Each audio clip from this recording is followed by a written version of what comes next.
네, 오늘 우리가 함께 봉독할 귀한 말씀 시편 8편 3절에서 4절 말씀 함께 봉독하겠습니다. 시편 8편 3절에서 4절 말씀 우리 함께 봉독하고 난 다음에 담임 목사님께서 강사 목사님 소개하시겠습니다. 3절과 4절 말씀 우리 함께 합독하면서 봉독하겠습니다. 함께 있습니다. 주의 손가락으로 만드신 주의 하늘과 주께서 베풀어 두신 달과 별들을 내가 보오니 사람이 무엇이기에 주께서 그를 생각하시며 인자가 무엇이기에 주께서 그를 돌보시나이까. 아멘. 할렐루야. 우리 성령부 헌신 예배 하나님께서 귀하게 받으신 중입니다. 특별히 오늘 강사 목사님은 우리 기독교 철학자로 잘 알려지고 계시고 기독교 세계관 분야에 있어서 우리나라 최고의 권위자라고 불릴 수 있는 교수님이시자 목사님이십니다. 제가 대학 다닐 때 대학 졸업할 쯤에 목사님 오셨거든요. 교수님이 오셨거든요. 그래서 정말 우리 듣고 싶은 강의들을 잘 못 들었어요. 그래서 후배들 통해서 항상 듣는 것은 우리 신고은 교수님 인품도 좋으시고 또 강의도 탁월하게 잘 하시고 많은 저서를 통해서 많은 이들에게 선한 영향을 끼치시는 귀한 우리 교수님이신데, 캐나다 기독교 학문연구소와 네덜란드 프라이대학교 즉 자유대학교에서 문화철학을 전공하시고 PhD 학위를 받으셨습니다. 청신대에서 청락 과목을 비롯해서 많은 후학들을 양성하시고 이제 정년 퇴임하셔서 명예교수로 계시고 또 사사법인 기독교 세계관 학술연구소의 이사장이시고 신앙관 3 편집장으로 섬기고 계십니다. 이 시간 우리가 시편 8편 우리 본문의 말씀을 가지고 나의 삶은 얼마나 가치가 있을까, 나의 삶은 얼마나 가치가 있을까라는 제목으로 귀한 말씀을 전해주실 때 우리 할렐루야 박수로 우리 목사님 맞이하시겠습니다.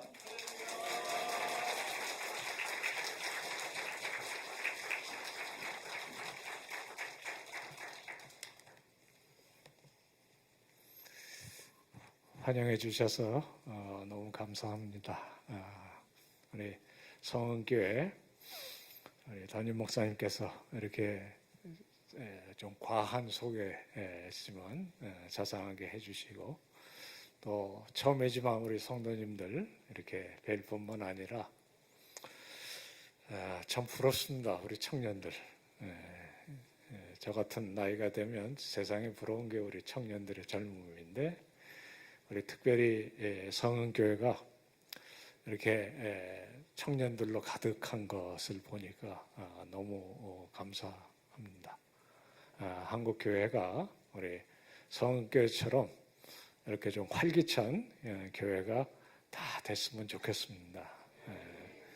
우리 예배를 위해서 기도해 주신 부장 집사님의 기도처럼 또 우리 청년들의 찬양처럼 이 청년의 때가 소중한데 이 청년의 때 지날 때 정말 예배하고 또 하나님을 기쁘시게 하는 그런 우리 젊은이들 가득한 것 큰 여러분들의 자산 아니겠습니까?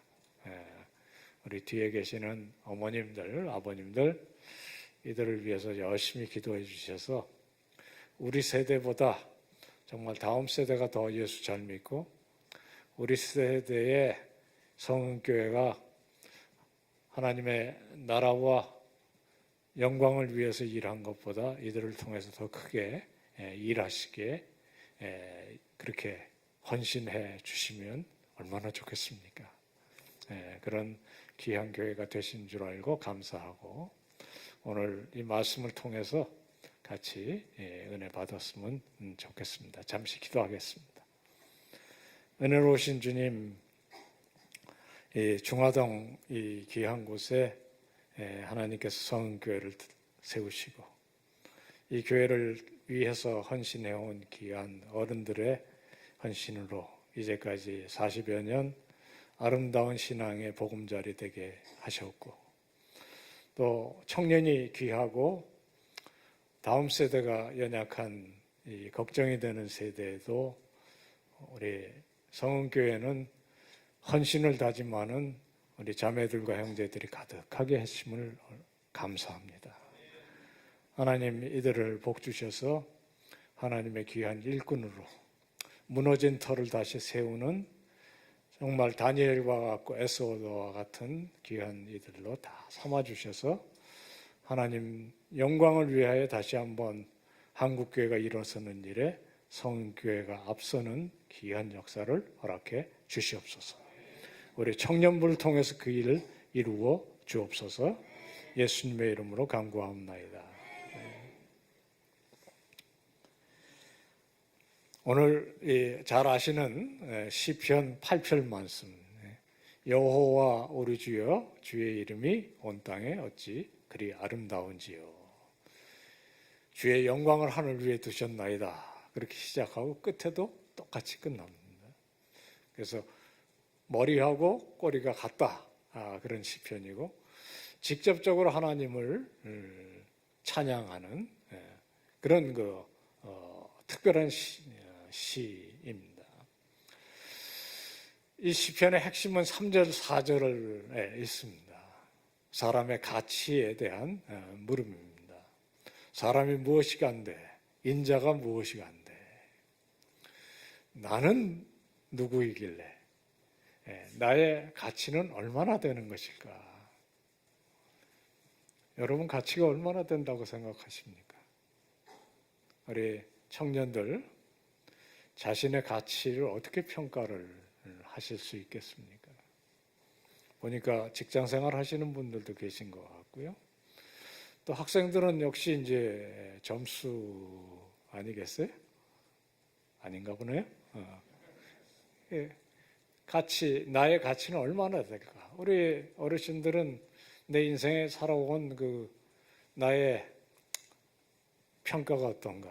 궁금할 수 있습니다. 제가 한동안 미국 일리노이 대학교라는 곳에 있었는데요. 제 사무실 건너편에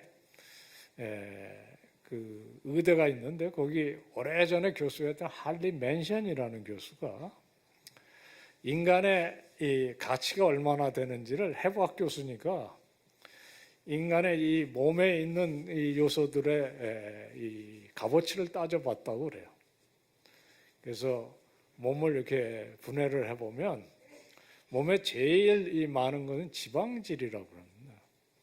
그놈을 다 따로 모으면 이만큼한 비누를 한 7, 8장 만들 수 있대요.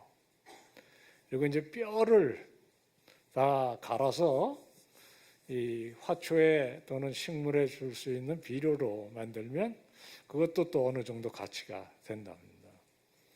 또 몸에 있는 인, 황 이런 부분들을 많이 모으면 성냥각 하나는 만들 수 있는 그 황 성분이 나온대요. 그래서 그런 걸 다 더하고 이렇게 하면 그 당시에 한 20불 정도 가치가 되는 거예요.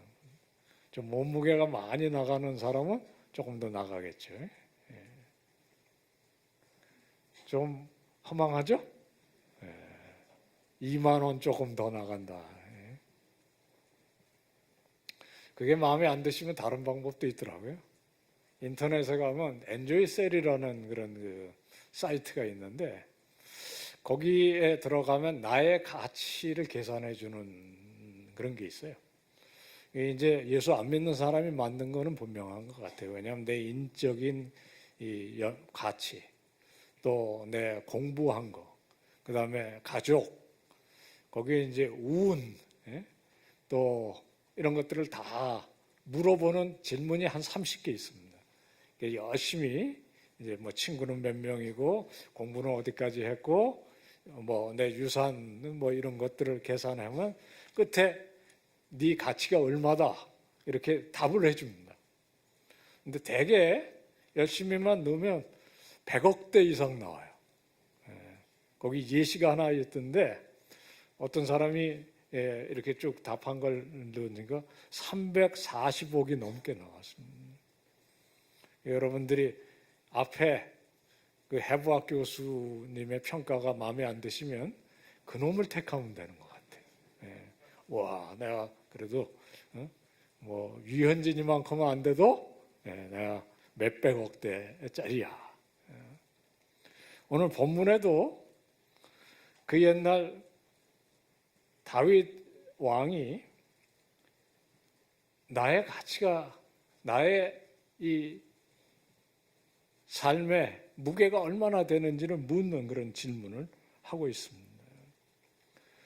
우리 하나님께서 우리를 인간으로 지으심을 하셨는데 지금 나는 여기서 정말 가치 있는 삶을 살 수 있는가? 청년들이 씨름을 많이 합니다. 저는 사실 청년들이 좀 많은 용산구에 있는 삼일교회에서 교회를 한구탕에 섬기고 있는데요. 청년들의 가장 큰 고민은 정말 결혼, 직장, 여러 가지가 있지만 결국엔 이게 다 합해지면 내 인생이 정말 가치 있는 삶을 살고 있는 것일까 하는 씨름일 것 같아요. 오늘 사람이 무엇이기 하는데 주께서 저를 생각하시며 인자가 무엇이기에 저를 찾아오시나이까. 번역을 그렇게 할 수 있습니다. 히브리 단어로 딱 8점. 아주 보기가 굉장히 산뜻한 그런데 그 안에 담긴 질문 자체는 엄청난 질문이 들어있는 거죠. 인간이면 누구나 물을 수밖에 없고 특별히 청년의 이 시기를 지날 때 우리 청년들이야 이미 답이 다 있는 것 같아요. 하나님 사랑하고 그를 경외하는 삶을 살겠다. 그것만큼 답이 없어요. 그런데 일단은 다 씨름하는 것이고 이건 예수 안 믿는 사람도 그걸 갖고 씨름을 할 수밖에 없습니다. 문학도 결국엔 그런 것이고 예술도 그런 거고 종교도 그런 거고 철학도 똑같은 질문을 묻거든요. 여러분 테스형이라고 들어보셨어요? 네. 고맙습니다. 답을 해주셔서. 한 3년 전쯤에 추석 때 온 가족이 모여서 식사를 하고 있는데 아무도 안 보는 텔레비전에 이 테스형 이렇게 나오는 거예요. 그래서 저만 귀가 번쩍 뜨였는지 열심히 그걸 끝까지 봤어요. 그랬더니 끝나고 나니까 온 가족이 저를 쳐다보는 눈이 심상치가 않아요. 어떻게 목사님이 취향이 그러냐. 트로트까지는 봐주겠는데 그 가수 나 누구는 아니지 않냐. 그래서 제가 그랬어요. 아니 가사를 들어야지. 가사를 들어야지. 그거 절규입니다. 테스형 세상이 왜 이래. 저는 지금 말씀대로 철학 선생이거든요. 그러니까 더 귀가 번쩍 뜨였던 것 같아요. 왜냐하면 그 테스 형이 누구인가요? 소크라테스 형입니다. 그런데 제가 소크라테스는 글 한 줄 안 썼어요. 그 제자인 플라톤이 썼는데 한 20몇 권 꽤 많이 읽어봤습니다. 그 답 없습니다 거기. 소크라테스는 그거 답하는 사람이 아니에요. 오히려 묻는 사람이지. 그런데도 물을 수밖에 없는 질문이 바로 그겁니다. 세상에 왜 이러나. 자, 우리 신학과 학생들 가끔 이제 주무시는 분들 계세요. 우리 양승일 목사님 같은 분은 모범생이라 그럴 일은 없는데 저 뒤에 앉아서 이제 주무시는 분을 깨워요. 그래가지고 묻는 질문이 있어요. 너는 누구냐? 여기는 어디냐? 그거가 확실하지 않으면 신학과에서 계속 공부하면 안 되거든요. 자기가 누구인 줄 모르고 여기가 어딘 줄 모르는 사람이 목사 되면 안 되는 거잖아요. 그래서 제가 좀 심하게 꾸짖고 내보낼 때도 있고 그랬거든요. 이 질문, 사람이 무엇이가 한데 다윗이 이 질문을 별이 가득한 밤하늘 밑에서 묻는 것 같이 보여요. 왜냐하면 주께서 베풀어 주신 해와 달과 별을 내가 보니 이렇게 되어 있거든요. 그러니까 별밤 아래서 이런 질문을 묻게 되는 것 같습니다. 여러분들도 아마 별이 쏟아질 것 같은 밤하늘을 쳐다보신 적이 있으실 겁니다. 아름다움은 대단하지만 우리가 얼마나 정말 미세한 작은 존재인지를 느끼게 하잖아요. 이 광활한 우주에 지구라는 조그마한 별에 그것도 서울의 한 구퉁이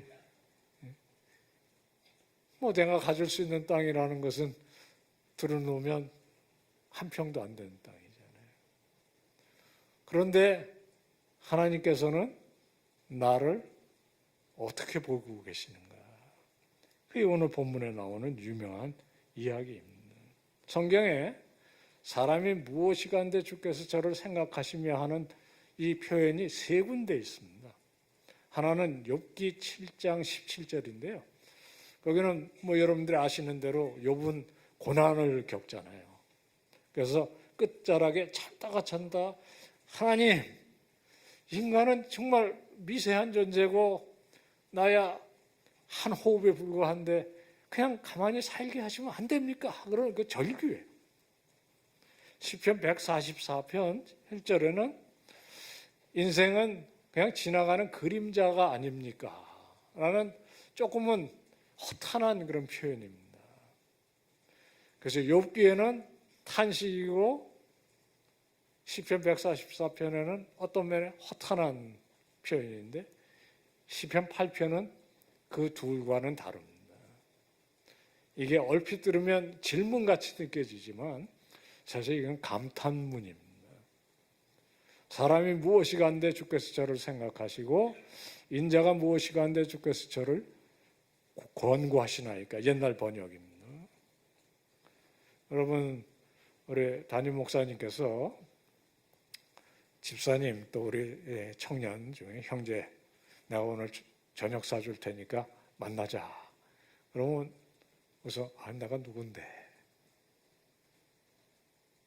안 그러실 것 같으세요? 대통령이 여러분들 청와대에 들어와서 식사를 대접하겠다 그러면 아마 앉아서 내가 뭘 잘했지? 이렇게 고민할 것 같아요. 너무 얘가 어처구니 없어서 반응이 없으신 거죠. 예. 이 질문이 해와 달과 별, 그 많은 별 가운데 아무것도 아닌 나를 주께서 이렇게 하신다. 그거에 대한 이 감격 속에 나오는 찬양입니다. 이거는 질문이 아닙니다. 사실 그 질문 속에 답도 들어있는 거거든요. 그 히브리 단어 8개 중에 첫째 단어가 사람이라는 단어인데 사람은 에노시라고 되어 있는데 에노시는 집에 여러분 한두 개씩 있는 거예요. 질그릇입니다. 옛날에 화분 왜 유약 바르지 않고 흙으로만 구운 거 있죠? 그럼 깨지기 쉽잖아요. 에너시가 바로 그겁니다. 깨지기 쉬운 질그릇. 사실 우리는 깨지기 쉬운 질그릇이 아니라 깨졌죠. 죄로 말미암아서. 그런 질그릇 같은 존재가 바로 에노시입니다. 인자는 사람의 아들 아니에요? 그 사람이 아담인데 아담은 흙이라는 뜻입니다. 그러니까 이미 사람이 무엇이간데 인자가 무엇이간데 속에 몰라서 묻는 질문이 아니에요. 사람은 흙이라. 우리가 흙입니다. 할리 맨션 교수가 얘기하는 대로 그냥 값어치로 따지면 한 20불밖에 안 되는 흙이 우리가 흙으로 또 돌아갈 거고요. 그런 깨어지기 쉬운 질그릇 같은 우리. 여기에는 소크라테스가 답하지 못하는 그 진리가 들어있는 것입니다. 다윗은 양을 치면서 일찍이 장엄한 우주 앞에서 내가 누구인지를 이미 통찰을 가지고 깨닫고 있었던 거죠. 그래서 이러한 위대한 시편이 나오게 되는 것입니다. 인간은 흙이다. 창세기 1장에 이미 나오는 얘기입니다. 흙으로 사람을 빚어서 하나님께서 성령으로 호흡을 주시고 그리고 사명도 주시고 그리고 우리는 주님과 영원히 살 수 있는 그런 능력으로 복을 주셨던 존재니까요. 에노시 아담의 아들 벤 아담 그게 인간의 본질이면 이 시편에는 이미 그 내용이 담겨 있는 겁니다. 학교에서 학생들을 이렇게 가르치다가 보면 질문을 아주 기가 막히게 하는 학생들이 있어요. 근데 그런 친구들은 대개 사실 이미 답도 대부분 아는 겁니다. 그래서 뭐 그런 학생들과 같이 이렇게 수업을 하면 너무너무 행복한 건데요. 질문을 잘 하는 거 중요해요. 사람이 누구입니까? 여러분들 물어야 하고, 특별히 우리 청년들이 좀 씨름을 많이 하시면 좋을 것 같습니다. 문제는 나 무슨 가수처럼 소크라테스 형한테 묻지는 마세요. 거긴 답이 없어요. 또 많은 청년들이 오늘날 하는 것처럼 연예인이나 또는 소위 세상적으로 성공했다는 그런 그 모델에게 물어도 크게 유익이 없습니다. 누구에게 물어야 하냐면 해와 달과 별을 지으시고 나를 이 세상에 보내신 그 창조주께 물어야죠. 질문을 아무리 기가 막히게 하면 무슨 소용이 있습니까? 교수가 답을 못하면 그거는 시간 낭비 아니겠습니까? 우리의 질문은 항상 궁극적인 질문일수록 우리 창조주 하나님께 맡기고 답을 들어야 합니다. 오늘 시편과 잠언과 전도서는 모두 다 그것을 가리킵니다. 우리의 창조주, 우리의 심판주, 그러나 우리를 영생으로 복 주실 우리의 구원자, 그분을 모시겠다고 생각하고 내 삶의 주인으로 받아들이시는 우리 청년 자매들, 형제들, 그 믿음 정말 잘 가지고 가셔서 평생 하나님을 기쁘시게 하는 귀한 미래의 일꾼들, 또 현재의 소망 다 되어주시기를 주님의 이름으로 축원합니다. 설교 반 했습니다. 제가 이 노트에다 쓰는데 이쪽 했거든요. 그러니까 너무 시간이 많이 갈까 걱정 안 하시면 좋겠습니다. 그래서 이 질문에 담긴 답이 뭘까요? 질문만 하는 것이 아니라 답이 있다고 말씀드렸는데, 그 사람이 무엇이길래 주께서 저를 생각하시고 그 생각하는 그것이 답입니다. 또 그 뒤에 권고하신다는 것이 답입니다. 그러니까 이 시편을 썼던 다윗 왕은 우리가 흙과 같은 존재이지만 하나님께서 나를 깊이 사랑하셔서 생각해 주는 존재고, 그리고 나를 찾아까지 오시는, 권고해 주시는 분이다. 생각해 주시는 분이에요. 여러분 생각해 주시는 분들이 계시죠? 우리들이 다 있습니다. 여기 생각한다는 말은 그냥 생각한다는 말이 아니고 주야로 자카르라는 말인데, 이거는요 그냥 한번 생각해주고 끝나는 그런 게 아닙니다. 또 그 히브리어에는 시제가 있는데, 이거는 한번 시작하면 거기서부터 끝까지 가는 진행형 시제 같은 그런 의미를 갖고 있는 시제예요. 나를 항상 자나 깨나 생각해 주는 분이 누굴까?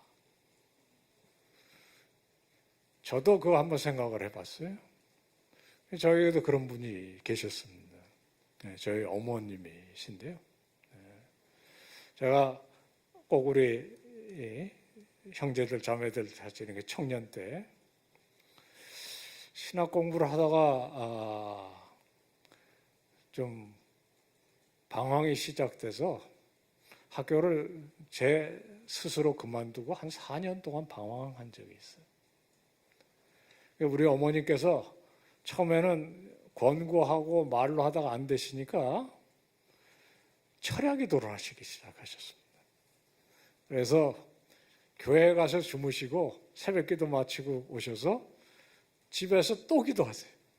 제가 정말 싫었습니다. 4년을 그렇게 씨름을 했는데 결국엔 그 끝자락에 제가 무너졌어요. 그래서 다시 총신대학교에 제 발로 가서 입학시험 다시 보고 다시 입학해서 다닌 적이 있습니다. 제가 그 다음에 정신이 좀 들어서 공부를 좀 하고 80년에 유학을 떠났다가 94년에 15년 만에 돌아왔어요. 미국에 갔다가 유럽에 갔다 뭐 그러다 보니까 15년이 지났는데 돌아와서 제 모교회인 왕십리교회의 청년부 사역을 하는데 돌아와서 우리 어머님의 친구들, 장로님들 저보고 늘 하는 얘기 있어요. 제가 한국을 떠나는 그날부터 어머님의 이 이야기가 만나는 사람마다 우리 아들 위해서 기도해달라 그러셨다는 거예요. 저는 전 돈도 없고 힘도 없고 뭐 공부하는 재주도 없지만 하여튼 열심히 해서 제가 열심히 공부해가지고 공부를 맞춘 줄 알았어요. 제가 그 얘기 듣는 순간 이게 우리 어머니와 교회 어르신들이 나를 위해서 기도해 주신 것의 응답이다. 정말 저 같은 사람을 위해서 그렇게 15년을 변치 않고 기도해 주는 분이 계셨다니. 지금 제가 제일 아쉬운 게 바로 그겁니다. 뭐 나이가 많이 되기도 했지만 어머님 하나님 나라에 가셨고요. 그리고 정말 우리 어머님처럼 저를 위해서 기도해 주실 권사님, 우리 장로님도 조금 멀리 떨어져 있어요. 제가 제 모교에 거기서 죽기를 원하는데 또 거기 가면 또 덕이 안 될 수도 있어서 좀 다른 데 있거든요. 그게 제일 부러워요. 우리 나이 많으신 권사님들, 어르신들, 나는 이제 더 이상 할 일이 없다 그렇게 생각 안 하셨으면 좋겠습니다. 우리 다음 세대를 이어갈 우리 성은교회의 기둥 같은 청년들을 위해서 기도하시고 그 기도를 통해서 하나님께서 큰일 행하실 줄 믿고 귀하게 아름다운 공동체가 되시기를 축원합니다. 우리 어머님 가셨지만 저를 위해서 기도하는 사람 또 생각해 주는 사람 있긴 해요. 이건 믿으셔야 되는데 제 아내입니다. 뭐 증거도 있어요. 제가 조금 전에 교회에서 마치고 전철을 타고 오면서 전화를 했는데 저희 아내에게 이제 전화를 하는 거죠. 아직도 살아 있습니다. 오늘 몇 시쯤 들어갑니다. 내가 운전은 대순대로 안 하는데 좀 먼 데를 가든지 이렇게 하면 이제 꼭 가서 오늘은 갔다 올 때 꼭 전화해라 그렇게 부탁해요. 걱정되니까. 그래서 끝나고 전화를 해야 되는데 어떤 때는 잊어버리고 어떤 때는 뭐 운전하다 전화할 수는 없고 그러니까 그냥 집에 들어갑니다. 집에 들어가면 문 열고 딱 들어가는 순간 손 좀 보자 그래요. 손 검사해. 손가락 놀려보라. 손가락 멀쩡한 사람이 왜 전화도 안 하냐. 되게 혼나는 거죠. 우리 목사님도 경험이 있으신 것 같아요. 막 그때 제가 짜증난다고 화냅니까? 와, 나 같은 사람 기다려주는 사람도 있고 늦게 들어오면 걱정해주는 사람도 있고 그 행복한 거 아닙니까? 그 자카르라는 게 그런 겁니다. 우리 청년들, 우리 참 귀한 우리 동역자들이죠. 한국교회가 우리 세대에 좀 더 잘했으면 이 청년들이 막 교회에 대한 소망도 많고 정말 그리스도인으로서 자부심도 강할 텐데 와, 이 청년들이 이 교회에 있는 것만 해도 저는 감사한 것 같아요. 특별히 저 같은 사람이 참 교회의 아픔을 여러분보다는 조금 더 잘 알 수 있는 입장에서 참 청년들에게 미안해. 제가 우리 학교에 30년을 근무를 했는데요. 마지막 한 10년은 강단에 서가지고 아이들을 내려다보면 그냥 미안한 거예요. 이 지금 18, 19 정말 놀기 바쁜 세상에 그렇게 와서 이 총신대학에 와서 머리 조아리고 기도하고 공부해서 앞으로 큰 영광 볼 것도 아닌데 그런 아이들인데 이게 내가 어른이 돼서 이들에게 정말 소망이 되고 있을까? 그래서 제가 철학을 가리키면서도 시작할 때 기도할 때 꼭 하던 기도가 있어요. 주님, 우리 세대에 불충성한 모든 것들 용서해 주시고 지금 여기에 앉아있는 우리 젊은이들 에스더가 되게 해주시고 다니엘이 되게 해주십시오. 왜 에스더고 다니엘입니까? 에스더, 다니엘 다 포로를 잡혀간 불행한 세대였습니다. 페르시아, 바벨로니아 언제 거기서 풀려날지 모르는 암흑 같은 시대를 살아가는 그런 조상들의 죄를 감당해야 되는 세대 가운데도 하나님께서 샛별 같은 에스더, 그리 아니하실지라도 라는 그런 담대한 믿음을 준 다니엘과 그 친구들. 그게 제 그냥 기도였습니다. 제 퇴임하는 어간에 학교가 굉장히 혼란스러워서 기도회를 학생들하고 같이 한 학기를 내내 씨름한 적이 있는데 애들 앞에 서면 부끄럽고 눈물만 나는 거예요. 그게 변명 같지만 주님, 에스더와 다니엘, 에스더와 다니엘. 우리 성은교회가 앞에 오늘 정말 이 청년의 시대를 지날 때 나는 헌신된 사람으로 살겠다. 그리스도인으로 살겠다. 얼마나 귀한 청년들입니까? 사랑해 주시고 등이라도 한 번 더 두드려 주시고 가끔 밥도 사주시고 그렇게 한국교회에 큰 쓰임받는 사람 되어야 하겠습니다. 그렇게 해 주실 줄로 믿습니다. 마지막 단어, 파카드라는 단어인데요. 주께서 저를 생각하시며 인자가 무엇이간데 주께서 저를 돌보시나이까, 이렇게 번역하는 파카드라는 말은 옛날 성경엔 권고하시나이까 라는 말인데 이 말 뜻은 그냥 우리들이 익숙한 단어는 신방이라는 뜻입니다. 찾아오는 거예요.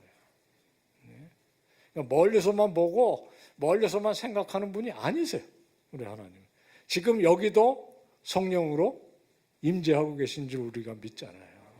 말씀도 부족한 이 입술로 전하지만 하나님의 말씀으로 우리가 마음을 열고 받아들이는 이유는 딱 그거예요. 우리 주님은 여기 계십니다. 그리고 그냥 오시는 것이 아닙니다. 우리를 돌보심으로 오시는 거죠. 그게 파카드라는 단어예요.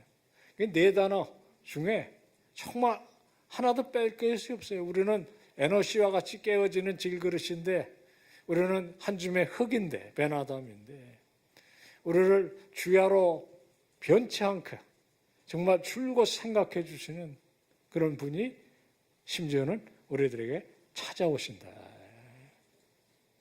제가 오래전에 저희 중고등부 때 담임하셨던 전도사님이 잠실에 개척을 하셔서 교회를 정말 평생 잘 섬기시고 퇴임하는 날 인사를 드리러 갔었어요. 퇴임 예배가 이렇게 열렸는데 그 목사님보다 한 이태 전에 퇴임하신 선배 목사님이 올라와서 축사를 하시면서 그렇게 얘기하시더라고요. 이렇게 내려다보시면서 여보 원 목사, 당신도 이제는 은퇴를 하는구려. 이게 축하를 해야 되는데 당신 은퇴하면 각오를 해야 될 게 하나 있다. 아무도 안 찾아온다. 굉장히 쓸쓸해 하시면서 그러면서 그 다음에 해는 져서 어두운데 찾아오는 사람 노래를 하시더라고요. 저도 겁이 더럭 났어. 저도 멀지 않아서 은퇴를 생각하니까 겁이 나는 거예요. 그러면서 덧붙인 말씀이 참 정말 뼈 아픈 말씀. 내가 20대 때는 남들이 나만 생각해 주는 줄 알았다. 우리 자매들도 지금 어디 나가려면 옷도 몇 번 갈아입어야 되고 화장이 틀렸나 이렇게 하잖아요. 40대가 되면 사람들이 별로 나한테 관심이 없구나 하는 걸 깨닫고 60대가 되면 아예 처음부터 관심이 없었다는 걸 알게 된다. 근데 나같이 70이 되면 다 하나 없어져도 아무도 관심이 없다는 걸 막 굉장히 쓸쓸한 거죠. 여러분, 그게 세상이라면 우리를 주야로 생각해 주시는 분이 있다는 것만도 감사한데, 우리의 죽음의 자리에 찾아오시는 분이 바로 이 영원한 생명을 손에 쥐시고 우리들을 이 세상에 보내신 분이라고 생각하면 어떻게 그게 인생의 삶에 힘이 안 드시겠습니까? 주께서 우리를 생각해 주시면서 찾아오신다. 우리가 몸이 연약할 때 찾아오고 일이 뜻대로 되지 않아서 몸부림칠 때 결국엔 우리들에게 격려 주시는 분이 바로 이분이시죠. 얼마나 힘이 되는 말씀입니까? 찾아온다는 말, 신방한다는 말, 우리 교회 성도들이 익숙한 말이에요. 연말쯤 돼서 우리 담임 목사님이 전화하셔가지고 찾아오겠다. 그러면 여러분들 어떠세요? 좋으신 분도 있지만 겁나시는 분들도 계실 거예요. 그죠? 원래 저희 목회자가 누굴 신방할 땐 두 가지 중에 하나이기 때문에 신방이. 하나는 믿음이 좀 연약해서 교회 잘 안 나오면 찾아가는 거고, 또 하나는 이제 좋은 건데 사실 겁나는 거죠. 일 시키려고. 주일학교 교사 좀 해주세요. 여전도에 남전도에 맡아주세요. 성가대 하세요. 그거 되게 겁나는 거거든요. 나중에 이제 장로님 해주세요. 요즘 다 도망간다고 그래요. 우리 주님께서 찾아오실 때 그냥 찾아오는 거 아닙니다. 창세기에 이미 사람을 만드실 때 생육하고 번성하라고 복주를 쉬고 우리들에게 이 세상을 맡아 다스리도록 하셨습니다. 시편 8편에 그 뒤에 말씀이 바로 그겁니다.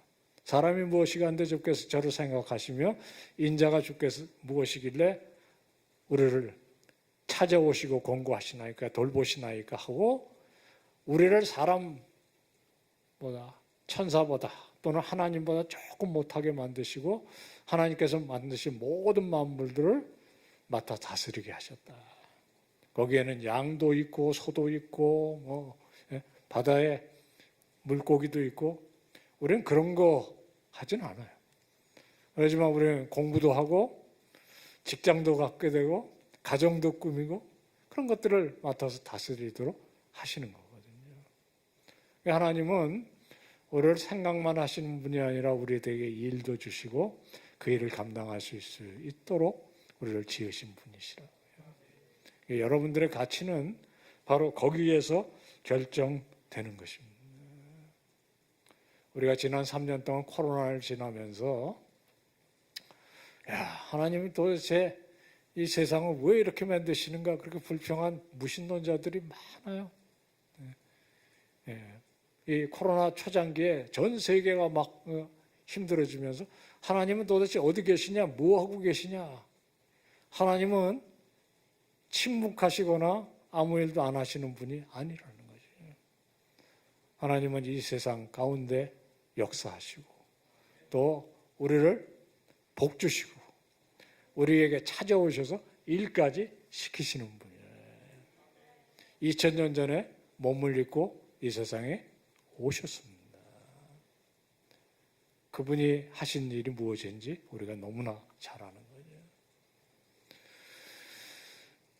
오늘 말씀 시작할 때 우리가 가치 있는 인생을 살고 있는가? 우리의 가치는 도대체 얼마나 되는 것이고 어떻게 평가할 것인가? 내 연봉이 그걸 평가해 주실 것인가? 아니면 내 사회적인 지위가 그걸 평가하고 있는 것일까? 내 학점이 그걸 평가하고 있는 것일까? 너무 고민하시지 않으시기를 바랍니다. 우리를 평가해 주시는 분은 창조주 하나님이시고 마지막 날 우리를 품에 안아주실 귀한 분이시기 때문에 내 삶의 가치를 놓고 나는 패자다 그렇게 생각하시지 않으시면 좋겠어요. 내 뜻대로 안 될 때에도 우리 청년들의 삶이 정말 힘든 이 시점에 주님께서 나를 귀하게 보시고 나를 찾아와서 격려하시는 분이라는 걸 믿고 잘 견디시면서 하나님의 쓰이심을 받는 우리 성은교회 아름다운 자매들, 형제들 다 되시기를 축원합니다. 딱 한 얘기만 하고 마치려고 생각해요. 여러분들 아마 보셨을 프로그램인데 텔레비전에 왜 집안에 있는 그 소중한 물건들 갖고 나와가지고 가치를 평가받는 그런 프로그램이 있죠. 이름이 뭔가요? 예, 진품, 뭐 명품 이런 거예요.